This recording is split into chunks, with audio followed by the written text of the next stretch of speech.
Hey, everybody. Welcome to Everything Philly Podcast, your platform for information, entertainment, as well as hitting some hard topics. This is episode 4 of Girl Talk. I'm Sharice. And I'm Patrice. And welcome back. It's getting closer to the holidays, guys. Yay. One more week until Christmas. Are you ready? Of course. I mean, what is it, like 4 or 5 days away? Something like that. Next Thursday. The So countdown it's a week. Exactly. is here. The countdown is already here. The So, countdown yeah, is here. I'm So ready. if you're not ready, you might as well be ready. It's still time. It's Yeah. still I'm time. done. I'm as ready as I'm going to be. I'm not stressing. I didn't stress this Christmas. I know we talked about Yeah. a couple episodes ago about not stressing. I didn't stress. So yeah, I'm ready. So, couple of announcements, couple things that's coming up. Next week we're going to be airing on Monday. We have a special guest that's going to be joining us. So make sure that we have 2 special guests that's actually going to be joining us. You guys are going to be so surprised. You're going to be like, oh my God, what? Yes. So One stay guest tuned. in particular I'm super excited about. So our next episode is going to be about girl bosses. So this is not an episode that you want to miss. So yes, stay tuned for that on Monday. So, in lieu of the holidays and the spirit, you always hear about sidebar, Rhonda, I'm on it. Got my book. I was talking about peace and being calm and joyful. Yes, thank you and for happy. yes. And peace is actually a big word in our house because my husband always talks about, I just want freedom and peace. And I'm like, yeah, freedom and peace. I mean, we have further conversations about it, and we talk or whatever. It just doesn't stop there. But peace stood out to me, especially like I said with the holidays, because you hear some of the songs talking about being peaceful and all that. What is peace? What is peace? What does it look like? What is peace to you? Peace to me is like, I don't want to really say like being happy, but it is a part of it. For sure. So like being happy and calm and joyful and basically, like just kind of just like chill. Peace for me is the first thing that just popped up in my head is a clear head. That's peace for me. Like, peace is when I don't have a whole lot of stuff going on. It's not a million things going on. I don't have to remember a million things. I'm not on the go to hustle and bustle. Peace is it is quiet for me. It's calm. And just peace is like transparent. Like, I can see clearly. I think of like smoothness, just settling. That's peace. And all that sounds good, right? Yeah. The only thing is, I think that I would probably have an issue with is having a clear head. Like, how often, unless I'm asleep, do you have a clear do I head? have a clear head? Because it's always something going on. It's always something that you got to work on or think about or something that's upcoming. So, and I'm just like a thinker, a big thinker by nature. Like, I just think a lot. So sometimes I could just be laying there all the time like, okay, tossing and turning because I got this on my mind and that on my mind. So I think for me, the clear head, even if I do still have a lot going on, because life is life, so it's always going to be something going on. But I think the peace for me comes when it's not all jumbled and scrambled. Like, I have a method to the madness that's going on.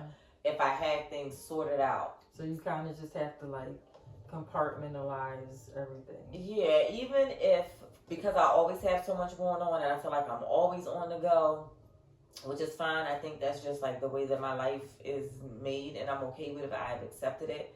So even if I got a lot going on, even if they're just prioritized, like in my head, I see bullet points of all the stuff that I gotta do, and I'm okay with that. Yeah. Because I'd rather see those bullet points than to see all those tasks all over the place. If you can kind of like visualize what that looks like, and that's where anxiety comes in, Right. and the stressors, and obviously, that's not peace. So, like for me, I like to write everything down. mm, I don't know if like you remember, like us growing up, I always had like a pencil and pen somewhere, and I would just always write. Like I'm still the same exact way. I have to write everything out, and that helps to kind of clear out my head. yeah. So now I can just actually see it, you know, in 3D and say, okay, I got to do this, that, da, da, da, da. You Yeah. know? I'm a writer too. I like to write things out. Well, for me, it's not so much that I'm a writer because I love to write. That's what keeps me on track. So I thrive off of structure. I gotta have a schedule. It don't have to be like this is what I'm gonna do at 8:15, 9. But I have to have things mapped out. And if that little schedule is thrown off, then it can like throw my anxiety off. But I just have to like write things down. Because again, I always got so much going on. I don't want to forget. And everything is important. Some things are more important than others. But writing that down also helps me prioritize things. So now I know like what I must do right now and what can wait. Right.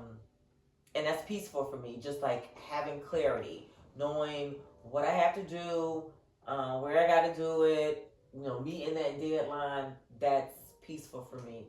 Peace is also, you know, I find a lot of peace on the ride home from work. My daughter told me. that's Yes, interesting. I guess because I don't turn the radio on. It's quiet. I don't mind so much the traffic because I know what to expect. Like I'm kind of used to my route. But Gabby told me the other day, she was like, "You're on the radio on. That's why you're always mad by yourself in the car." I'm like, "I'm not always in the car mad." She was like, "You sitting here fighting with your thoughts." But actually, get to think. Actually, for me, that is peaceful. Especially again, the job that I have, I am all over the city, all over the place. So knowing that at the end of the day, I just got one ride home. The end of the day, I don't have. It's just that's just part of like my peace, and it helps me like to kind of like self-regulate and clear my head and prepare for the next journey at home that I'm going to. For me, where I find a lot of peace is, and I know this is TMI. Okay. Brace yourself. What the helly? In the shower. Okay. Like so many thoughts, just like in clarity comes when I'm in the shower, and sometimes I'm like, oh man, I need to write that down. But I can't write it down right now, so I'm thinking about it, and then by the time I get out the shower, sometimes I'll forget like a point or two or whatever. But yeah, the shower, you know, for me because it's quiet. It's probably like refreshing. Yeah. You can kind of like wash off all the worries of the day. That's how I think of things. Reflect on the day and think about, you know, things that you have to do tomorrow, and you know. So, how do you get to a place where you find peace? Like, how do you gain that peace? Because what we're talking about is like those daily things, but like overall peace, or is it a such thing where you can just be just always at peace? I just thought about my mom when I said that, because I always tell my mom, like, you have a halo over your head because you're always just so calm, just like, and you know, she wasn't always that way. My mom, you know, was a force to be reckoned with, but she's just always so peaceful and so calm, and she never seem like anything worries her, or if it does, I can tell when things are worrying her, but that's because that's my mom and I know her. But like on the outside looking in, it's like she's just like has this halo, and it's just like, oh, And I always say I want to be like you when I grow up, Mom, because she's just always so peaceful. Now I know she's into church and she's gonna say, "I found my peace with the Lord." Amen. I know. I know she's gonna give me that story, but like, how do you find total peace? How do you gain peace? Is it like through faith? Do you gain peace like? Is it based on relationships? Is it money? Well, for me, I don't think that finding your peace should come from an outside source. That should already be there and with yourself. Because if you're not peaceful and with yourself, then how are you going to have peace like in your surrounding area? So there's this quote that I love about peace. I'm not going to say I love it. I really liked it. I just read it a couple weeks ago. And it says, if your peace depends on everything going right, it's not your peace. It's control. Learn to be steady in the uncertainty. I guess this resonated because sometimes it resonated with me because sometimes I do think like that I try to find peace from outside sources by default, like not because, I don't know what else to do. I'm gonna go out here and search for it. But just sometimes we just find ourselves not even realizing it intentionally that we are looking for things on the outside. And I find that sometimes. So I guess that's why this resonated with me, because I didn't think about it this way. Because when you think about peace, you think about a person or a situation, and it's like, well, if they're the reason of your peace, then it's control, just like they said. Exactly. And like, I'm the type of person that like I will do almost anything by myself. I would jump in a car. I would drive down to Maryland by myself. I don't need a passenger, and I just like I'm still happy and peaceful. Actually, even more peaceful because I'm just by myself. Like I'll go to the market, alone, to the mall alone, and for some reason, every time I'm out, I don't care who it is, they're always saying like, "Excuse me, miss, can you grab me a cart?" Like, I don't work here. They're all the way at their car. I'm almost in the store, and I'm turning back like, okay, sure. Because maybe they see something in me that's like, hey, she's approachable.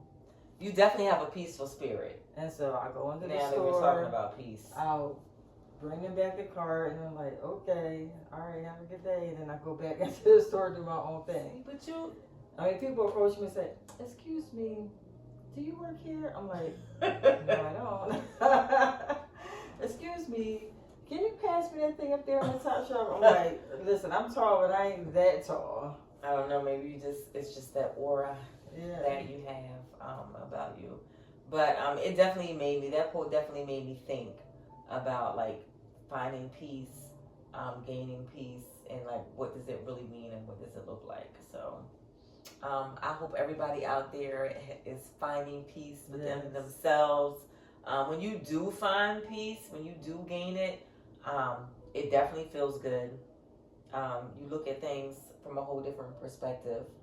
I'm not saying that I have total and complete peace. I don't know if that's such a thing, but I don't think so. Life sometimes just be life. It definitely disrupts the peace your peace. That's right. Just But then you have to be able to say, okay, you know what? I'm not gonna let you knock me off my square. Yep. That's it.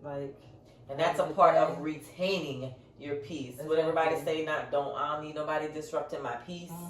And that's a big part of it. Like not allowing or entertaining the negativity, because once you entertain it, once you become a part of it, then the peace is disrupted. How do you find peace though? Finding peace, I think it starts off with, like you said, loving yourself, understanding your worth, your self-worth, and loving everything about you. And then not allowing any of those outside, Mm-hmm. whatever it is. It don't necessarily have to be people, but outside things come into your space Mm-hmm. to disrupt that peace. Like you have to retain that peace, and I think you have to be very mindful. It's not easy. I know for me, I'm easy to get thrown off, and I'll be like, the hell with the peace. What the fuck? Now it takes me a long time to get thrown off, but when I do, I'm off of it for like a half a day, like maybe a day, like until I say, you know what, like chill out, back up, you know. But like in the summer and spring, I love going to Valley Green. Right? Oh yeah, they say finding peace is also connecting with nature. Yes, I'll go out there first thing in the morning before anybody's up, because you know we early birds. So I'm up at like 6:30. Like I'll grab like some bread or cereal or something like that, and I'm out there feeding the ducks. Oh my god. Well, yes, you've always been one to like doing stuff like that. Because I remember taking the kids. Hold on, wait a minute. Remember Cam? You feed the ducks and he fell in the water. He fell flat in the water, and I told him stay away from the water. I turned around in 1 minute, and he's drenched from head to toe. And I was like, go sit in the car. You know I'm sitting up here trying to find my peace. Cam was your wild child.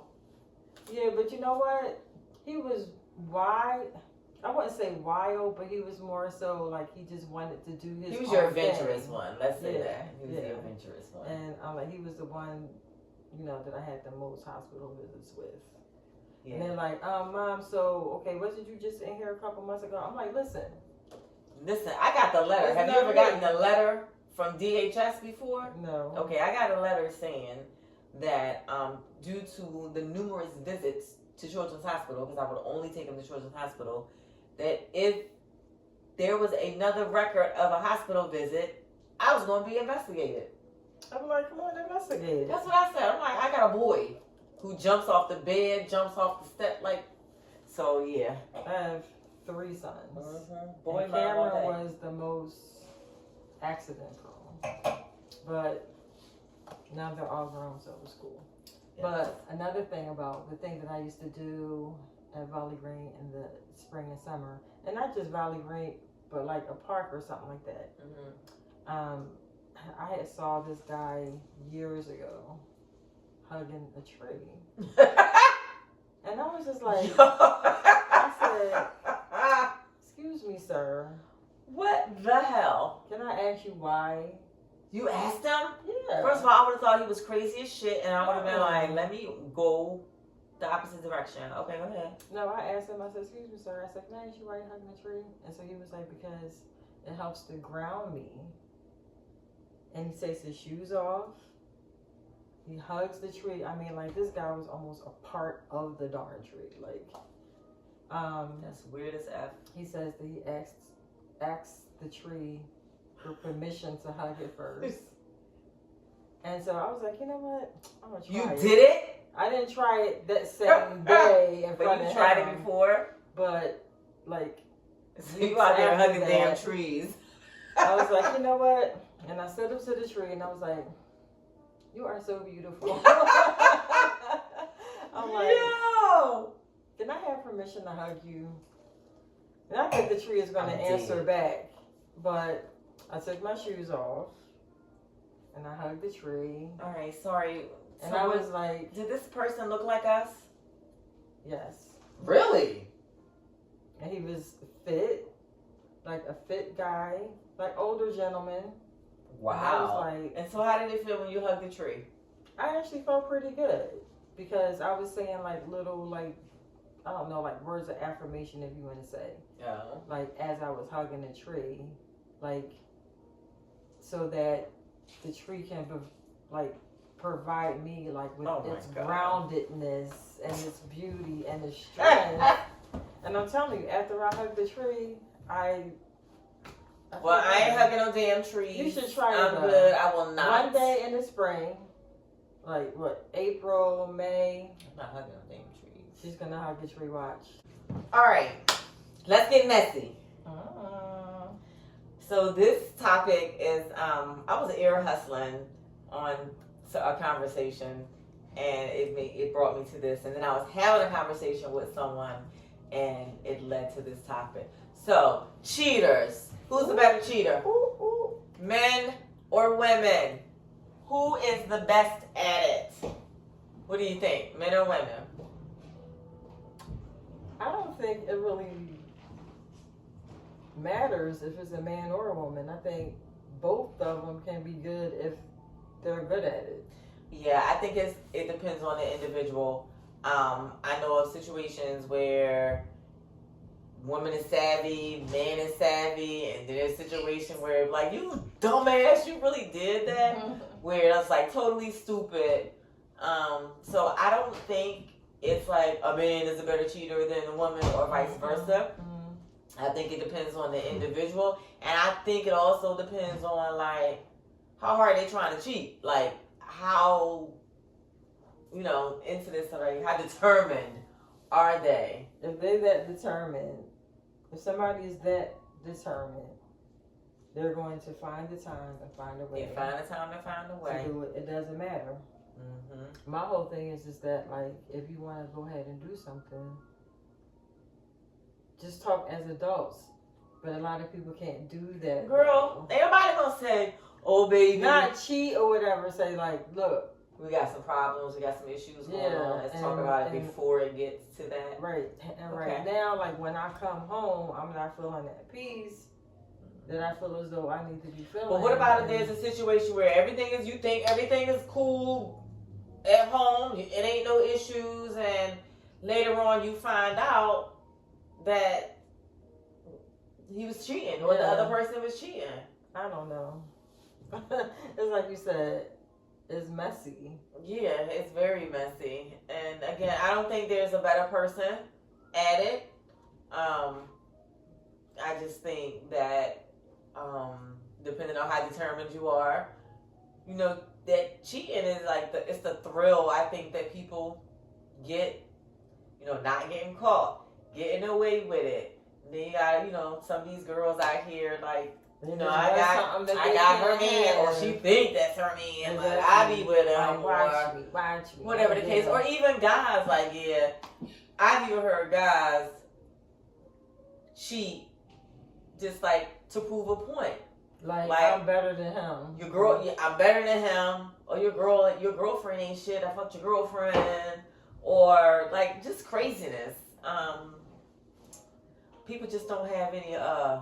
They don't value themselves anymore. But yeah, people go all out to cheat, and they are very savvy at it and good at it. And trust me, there's too many things out here in this world that you can catch. Oh yeah, that's for not sure. Curable. Mm-hmm. And you going out there just. And not only that, my whole thing is, and then coming back home with it. Don't get in a relationship. If you have to cheat, don't commit. Because clearly if you're cheating, there's a commitment issue. If it's not about not being able to commit yourself to one person, then, and it's about having issues in the relationship, then get out of the relationship. But like, I don't feel like cheating. But then some people too, like they want their cake and eat it too. That part too. So everything can be great at home, like you said, but because they know they can. It's the challenge. It's the chase for a man, really. Like they like the chase, and so once they already got you, then it's like not all men, but the chase is gone. And so for men, I think that's what it is. And I'm a woman, so I'm not woman bashing. Couple episodes, people like gave me the business because I was so raw and so vocal about things. I'm still gonna say I don't care. I stand on what I say. I say what I mean, and I mean what I say. So that's period. That's just the end of it. Like, I ain't gonna cuss you out, but I meant everything I said. So, let me find my piece. Let me go find the tree. You will not disrupt my piece, and I'm still not hugging the tree. Let me go find my tree. treat. But That's yeah, not a real treat. but yeah, I just feel like cheating does not have to be necessary. If you are not ready to commit, or if you don't feel like that you can commit to one person and be loyal to one person, then don't get involved. Like, there are a lot of people out here that's okay with just being friends with benefits, understanding that we're not committed. This is just what it is. So don't get into a relationship and I'm gonna cuss and fuck up somebody's heart or their head because you want to play games. Mm-hmm. Like, that's the part that that gets me. Like, it's always messy. Cheating is messy, period. Mm-hmm. But I just think it is so very unnecessary. It is, especially, I mean, it's unnecessary, period. But especially as you get older, though. Yeah. It's like, you can't be no old player still out here trying to. It's so corny. play Like, around. ew. Yeah, it's like, come on. You 60 and you want to cheat? Or you want to be with this, that, and the third? Exactly. You better be lucky you can get it up. Oh. But see, Or maybe that's the problem. There's Doing all men this and daggone women. cheating, wear the little thing out, huh? There's men and women, though. Yeah, yeah. Like, you're getting too old. I mean, at a certain point, it's like, okay, you're too old for that. Mm-hmm. Just settle in, settle down. That's the one you chose. It's gonna become a problem. Like, it's all fun and games Keep it in the exciting. beginning, but it's going to be a problem. Like, Keep it exciting within the relationship. or get out of the relationship if it ain't there no more. And finding things to do, or like exciting things to do. Spice it up in the bedroom or whatever. Mm-hmm. Like, I have this game right here. Let's get deep. Yeah. It's questions for couples, and it's like some really good questions in here. Like, it's funny, it's serious, Let me see one. and it just kind of helps you think about, like, certain things about your mate. Just gonna randomly pick. Deeper. How would your parents describe you? A pain in the ass. That's what my mom would say. All right, let's try another What I'm one. gonna say. I was just. Oh, it goes from act, deeper, deep, ice. Okay, so So what's act? What's something you appreciate having in your life right now that might not be around 10 years from now? Whoa. no, that's a nice conversation piece. It is. Something in your life you appreciate having right now that might not be around in 10 years. That's a good one. This says deeper. Create an extended secret handshake, which is two of you. We got one of those. Yeah, that's activity. Oh, you got them backwards. All right, one more. What about ice? That's the one I think I picked. Let me see. Ice. No, it's deeper. Y'all got it mixed up. Well, somebody played the game. I haven't Oh, played it shit. yet. Somebody was in here trying to all understand deep. each other. Deep and Icebreaker. Okay. Did you play any sports growing up that you wish you still played? I already know the answer to that. I did. But I get the concept. Would you rather your partner help with the dishes or help with the laundry? The damn laundry. I hate laundry. But you know what? I actually like doing laundry because Me. it's just so calming for me because you're sitting there, you're in your thoughts, you're folding up all your clean clothes and towels, Wash, dishcloths, dry, fold, putting them away. put away. And then after everything is put away, it's like a sense of satisfaction, like, cool, I got that done. I hate laundry because there's so much to it. Like, I gotta wash it, dry it, fold it, and put it away. The dishes, wash, bang, bang, bang, put them away, done. Like, I do the dishes any day. I hate laundry. Well, I just throw mine in the dishwasher. It's easy enough. So that, as we sign off, I just want to remind you to don't forget to subscribe, like, and comment. And comment. And Yes. my mother always said, if you don't have nothing nice to say, don't say nothing. Keep it to yourself. Right? Oh, well, on this podcast, Bring it But, on. Bring it. But still, it's like, listen. See, she's I the know, nice one. I know. She's the bring that shit on. Sometimes. Bring it on. Sometimes I can be nice, but I'm telling you, once that. Well, we welcome all questions. We welcome Yes. all feedback. If you want to get messy with me, we can get messy too. I'm always here for it. Next week, Monday, we're going to be airing. We have a special guest. Our episode next week is going to be talking all about girl boss moves. So I got something in store for us that's going to be really special. Thanks again for tuning in. And don't forget to subscribe. It's been real.